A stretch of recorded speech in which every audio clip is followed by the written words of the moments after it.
I think choosing the right GPU used to be a lot easier than it is now, and with prices coming down on this generation, a lot of people are starting to think about buying one, especially in the mid-range or low range. At the high end, you might be a little more concerned about the new high-end GPUs coming out towards the end of this year.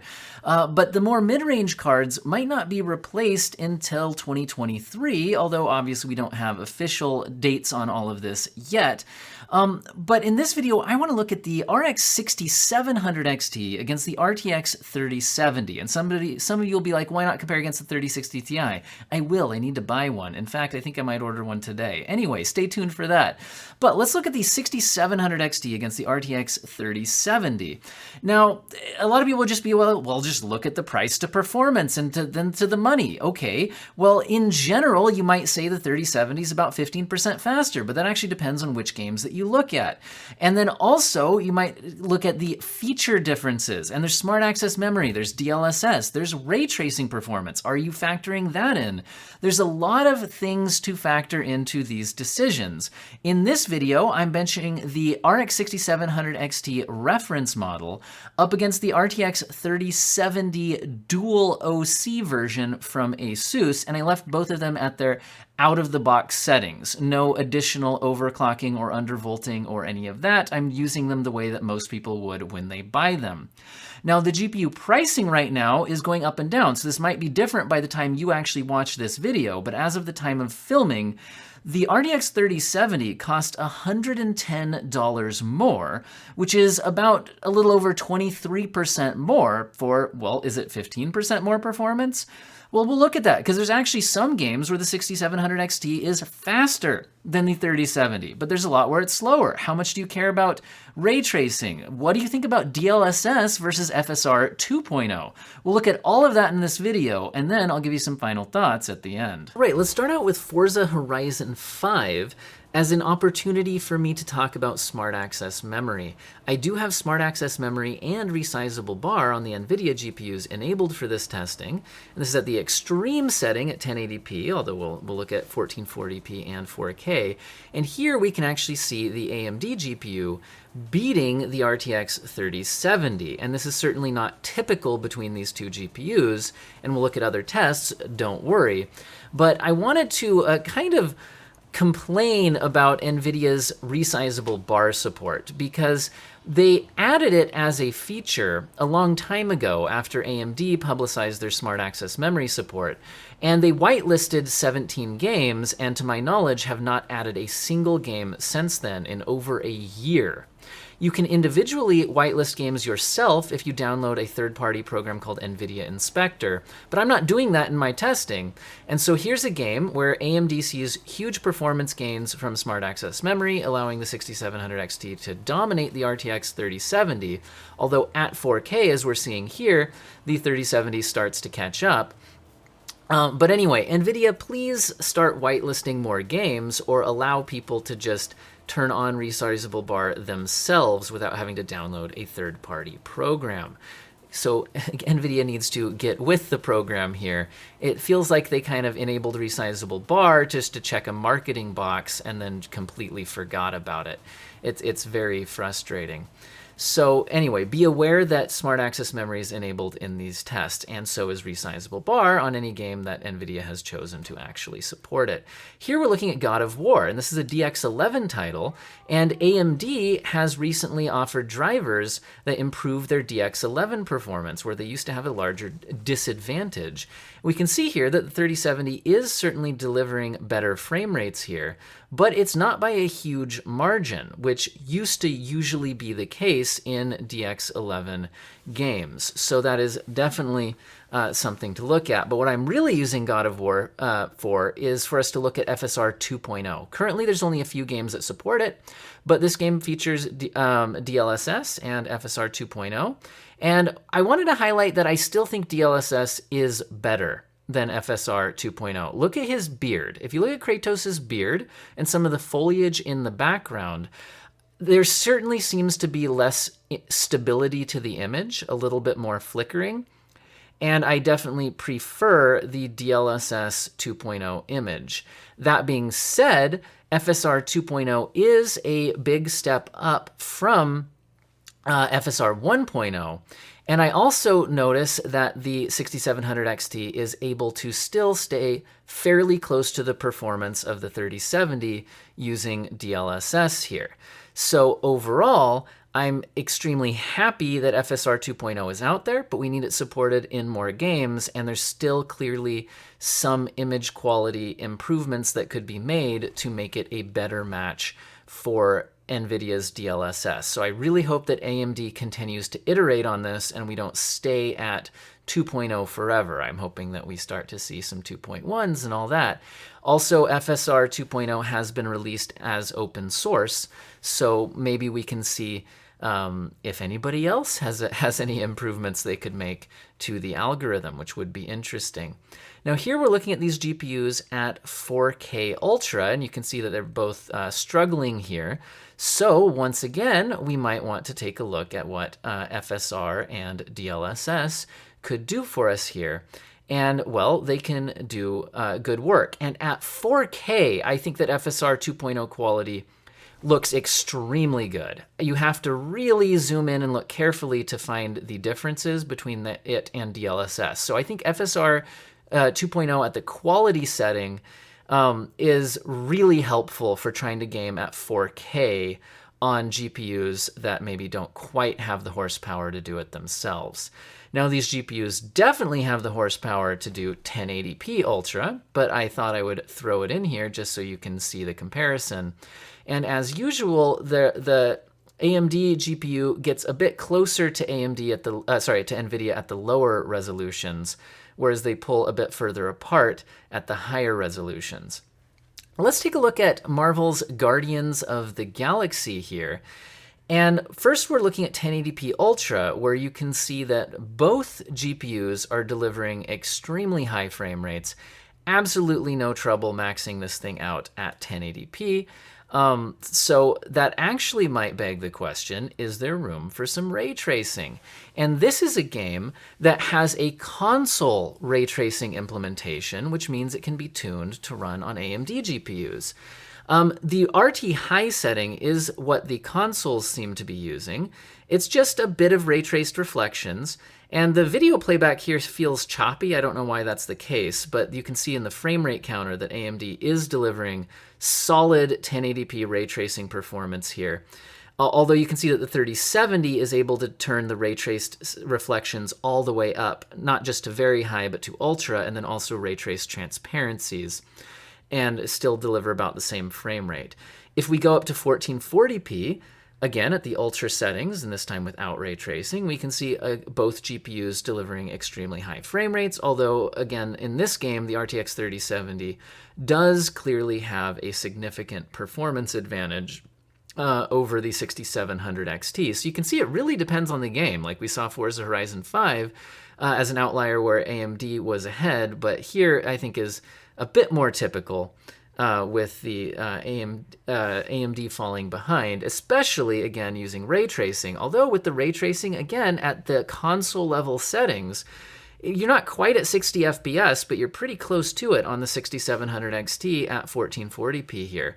So I would certainly classify that as playable ray tracing performance, although we can clearly see that if ray tracing is important to you, the Nvidia GPU is certainly going to deliver much better performance. Now at 4K, the 6700 XT does fall below 60 FPS unless you turn on some FSR or turn down some settings. Here I chose to use FSR 1.0 at the quality setting for our demonstration. Whereas the 3070, again showing that Nvidia stretches its legs at the higher resolutions, is able to maintain above 60 FPS during this benchmark, even at the maxed out 4K settings, although we're not trying to use ray tracing here. Now let's take a look at Cyberpunk. I like to use Cyberpunk as a kind of next-gen benchmark, despite the fact that it's a year and a half old at this point, because I still think compared to most other games, this is one of the most indicative of a heavy graphics load. Plus, it has a built-in benchmark. It has DLSS and at least FSR 1.0, so it allows us to do a lot of good comparisons. It has ray tracing, although this one's ray tracing wasn't really designed around console performance, and we'll see that here in just a minute. Now at 1080p Ultra settings, both of these GPUs are delivering solid performance. We could also mention, because I don't think I have yet, look at the power draw differences. So there's certainly a better power efficiency here from AMD, and that's true generally across this entire GPU generation, where AMD was offering a lot more performance per watt. And if you have power supply concerns, it's certainly a feature to not overlook from AMD. Now, if we set the ray tracing settings to low, which is really just ray traced indoor shadows, which to me, they don't provide a meaningful uplift to the visuals of the game, then the 6700 XT is able to deliver very playable frame rates at 1080p, although, again, and not unexpectedly, the 3070 is, of course, delivering better performance with ray tracing enabled. But, again, as long as you keep the ray tracing workload low enough, the AMD architecture doesn't completely fall apart.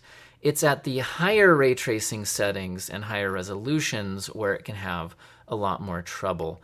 By the way, I should comment, if you're looking at the temperature difference, that really has more to do with the GPU cooler design, because I'm using the reference AMD 6700 XT against an aftermarket RTX 3070.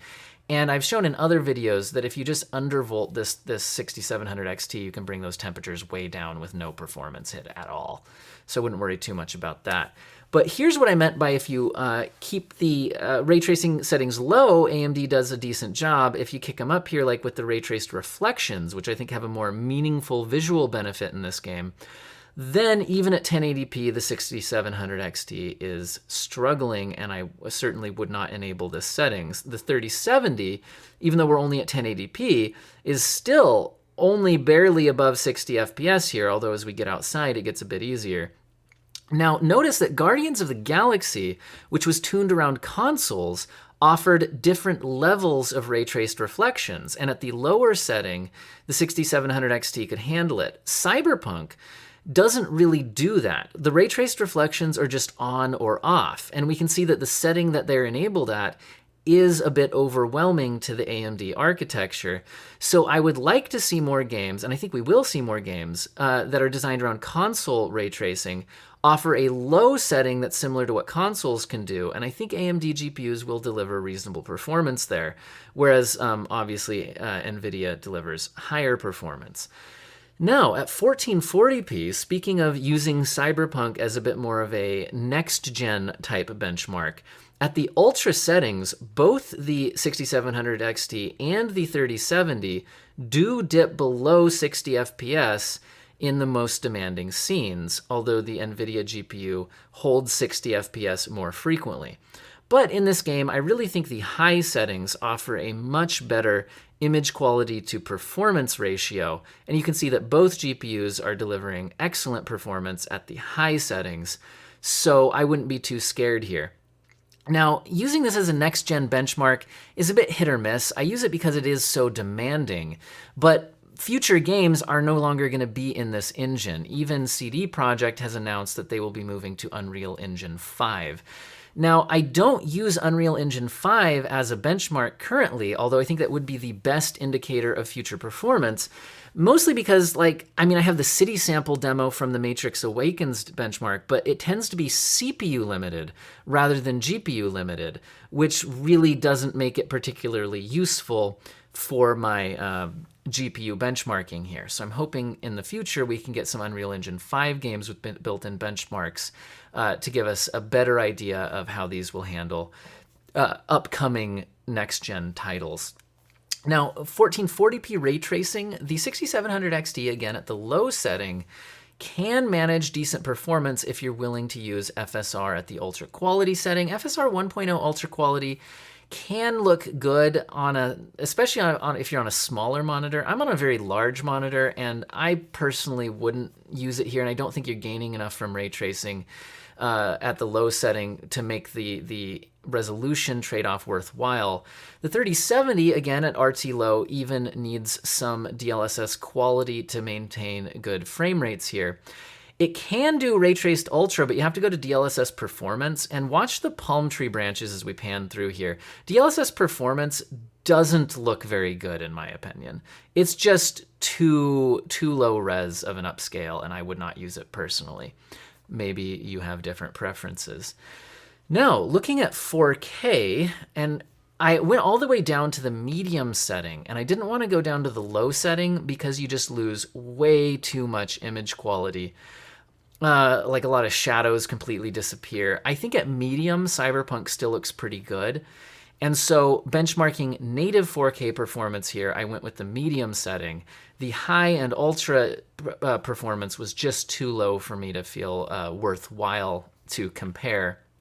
But both GPUs are delivering actually surprisingly similar performance. The 3070 is certainly ahead by not by as much as I thought it would be at 4K. I don't think there's any error with my benchmark here, so I'm not quite sure why the 3070 didn't spread its wings a little more at 4K here compared to the 6700 XT. But hey, that's the result I got, I guess. Anyway. This is usable, especially if you had a variable refresh rate monitor, but I think in reality it would make more sense to use upscaling techniques at 4K in Cyberpunk here. So anyway, let's jump over to Red Dead Redemption 2. At 1080p, both GPUs are delivering excellent performance, so I don't think there's any issues with that. And when I say max preset, I mean I'm taking the overall preset slider and sliding it all the way to the right, to the favor quality side. There are individual graphic settings that could be turned higher than that, but I'm not doing that. I'm just using the overall preset to make this easy for comparison's sake. So anyway, at 1440p, both GPUs are still delivering good enough performance at the maximum preset that I did not feel the need to turn the settings down to any kind of optimized settings, although this indoor scene here is one of the easier scenes in the benchmark. As we go outside into the city, we see lower performance, but I didn't see it dropping below 60 FPS at all, and for the most part, it's well above 60 FPS, so I think using the maximum settings here is just fine. Now, if we try to use the maximum settings at 4K, we do start to have some problems. Even in this easy interior scene without a lot going on, neither GPU is holding 60 FPS, although the Nvidia GPU, again at 4K, is doing a better job relatively. And we can see that the 8 gigabytes of VRAM doesn't seem to be holding it back here, despite the fact that the 6700 XT tries to use a huge amount of VRAM. It doesn't seem to be necessary or helping its performance since the 3070 was keeping up without it. Now here we're using the Hardware Unboxed optimized settings. So the Hardware Unboxed YouTube channel, when this game came out, produced some optimized settings for this game that give you huge performance gains with only a minor trade-off in visual quality. And by using these, we're able to stay, for the most part, around at least averaging 60 FPS, although we can definitely see some dips below 60 FPS, so it's not perfect. So we've seen the benchmarks. Which one should you buy? Well, remember, these aren't the only two GPUs in the world to consider, but for the purposes of this video doing a head-to-head, let's look at that.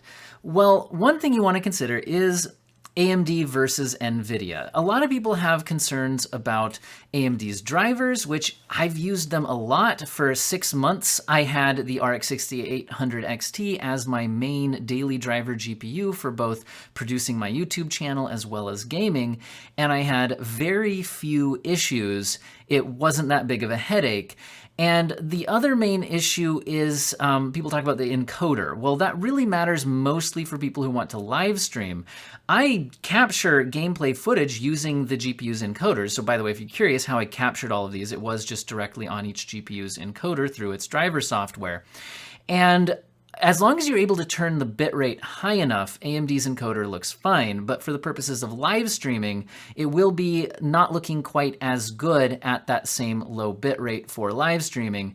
But the vast majority of people are not live streaming, and even many people who do live stream, it's really just for fun, and it looking like the highest quality stream isn't necessarily the most important thing. You can also stream off of your CPU, or maybe you have a Intel CPU with a GPU encoder ability on it. Like, there's a lot of other possibilities there. Anyway, so I think for most people, those factors aren't that important. Another factor is if you use your GPU for productivity. A lot of productivity software does have better programming and support for Nvidia. But I think for strictly gaming, I'm going to focus that on my comparisons for the rest of my recommendations here. And let's break it down by resolution. I think at 1080p, both of these GPUs are a fantastic choice if you have a high refresh rate 1080p monitor and you want to use your GPU for a long time, because these GPUs were delivering high refresh rate 1080p experiences in everything we threw at it, other than maybe ray tracing. And even the 6700 XT was able to deliver some ray tracing with decent results at 1080p, especially when we looked at a game that had console optimizations for its ray tracing settings at the lower settings. Now, it's obviously the case that if ray tracing is a big deal to you, Nvidia is going to offer the better experience with this generation. But if you want my overall thoughts on ray tracing, personally, I feel like even on Nvidia GPUs, there's a large enough performance hit that I'm not real excited about ray tracing. Although, I mean, you do get some image quality benefits, but I haven't found them to be mind-blowing personally. And a lot of times I'd rather just prefer the performance. I use an RTX 3080 12GB as my main gaming GPU, and I have tried ray tracing on a lot of the games that I'm playing. Even Marvel's Guardians of the Galaxy I'm playing it at 4K, but I'm on a 3080. And honestly, I had to use DLSS to get it working particularly well, and I didn't like the slight loss of image quality from DLSS because, yes, there is a loss of image quality even at 4K DLSS quality. And so in the end, I ended up turning off DLSS and turning off ray tracing and just playing it without ray tracing at the ultra settings with really high refresh rate 4K gaming. And that's been my experience in just about any game that's had ray tracing support, but this is kind of a personal preference thing. I think it's still maybe next-gen GPUs in games that might offer a more compelling implementation and frame rate there. So yeah, I think both of these GPUs could make a great 1080p gaming experience. I think the upscaling text at 1080p is not super relevant for GPUs with this performance class, and I don't think upscaling with FSR or DLSS looks particularly good at 1080p, so I'd rather just use these without upscaling and tweak settings lower in the years to come. So I think here at 1080p, the 6700 XT offers really fantastic value. So unless you're super hung up about ray tracing, I think the price to performance here is extremely compelling over the 3070. Obviously, we could look at the 3060 Ti in a different video. Now, at 1440p, I think the upscaling technology becomes more relevant because it looks pretty good, especially DLSS quality. Now, I've already told you that personally, I try not to upscale unless I absolutely have to, even at 4K, but I believe I'm a little more sensitive to this slight fuzziness that you get from these technologies than maybe the average person is. So we saw with Kratos's beard that even FSR 2.0 does have more image quality hits at 1440p than DLSS does. And at this resolution, you might actually be using DLSS, and these GPUs are at a performance level where in the next couple of years, I think wanting to upscale at 1440p very well might be the case, although both of them are clearly giving a good 1440p performance here. So I think, again, price to performance, I still think the 6700 XT wins here, but you might be more heavily swayed by the features like the better upscaling And the ray tracing support here, I don't think the 6700 XT makes much sense for 1440p ray tracing, whereas the 3070, especially at some of the lower settings, still could offer you a decent experience, especially if you're willing to use DLSS quality. So here it's a bit more hit or miss, depends how much you care about ray tracing and upscaling. The 6700 XT is still a lot cheaper and offering a very solid 1440p experience. Now at 4K, we have the interesting thing where the 6700 XT has more VRAM. So a lot of people might think, well, at 4K, having that 12 gigabytes of VRAM is going to be a big deal. Now, in any of the games that I tested here, the 3070, even with its 8 gigabytes of VRAM, was always delivering as good or better 4K performance. And then if you factor in DLSS, that's even more so the case. But if we look at the upscaling techniques here, I thought that at 4K, FSR 2.0 at the quality setting was actually quite good. The slight shimmering and things is not quite as apparent at 4K just because you have a higher baseline resolution to use. And even FSR 1.0 can look pretty decent at the ultra quality setting at 4K. So I'd actually say that while you're more likely to need to use upscaling at 4K on these GPUs, because these are really more budget 4K GPU options. They're able to deliver some 4K performance, but they're certainly not ideal. You might want to seriously considering stepping up to a 3080 or 6800 XT, or just waiting for the next generation of GPUs for 4K gaming. These certainly can game at 4K. So yeah, the upscaling techniques there are actually a bit more of a wash in my opinion, since the FSR options actually look better at 4K than they do at 1440p. And the ray tracing here, I also think is irrelevant at 4K, because at 4K, the 3070 can't really deliver decent ray tracing performance. You'd have to be upscaling so hard that I think you're losing more image quality from the upscaling than you're gaining from the ray tracing. So it's kind of weird where we see some of those advantages actually, I think, kind of fall away. However, the Nvidia Ampere architecture does scale better relatively at 4K than it does at the lower resolutions. So, and the 8 gigabytes doesn't seem to be causing too many issues, especially due to the fact that both of these GPUs will be turning down settings and possibly using upscaling at 4K, which then reduces the VRAM usage. So yeah, I think there's absolutely games that will surpass 8 gigabytes of VRAM at 4K at ultra settings without upscaling, and especially if you're trying to use ray tracing, but neither of these GPUs are going to be doing that. So interesting. In which case, I will say the 3070 is offering better performance at 4K, but the 6700 XT is an interesting option since you wouldn't really be considering ray tracing at that resolution anyway. Now, overall, between the GPUs, I think price to performance, I'm going to give AMD the win overall, and I wouldn't be using much ray tracing myself.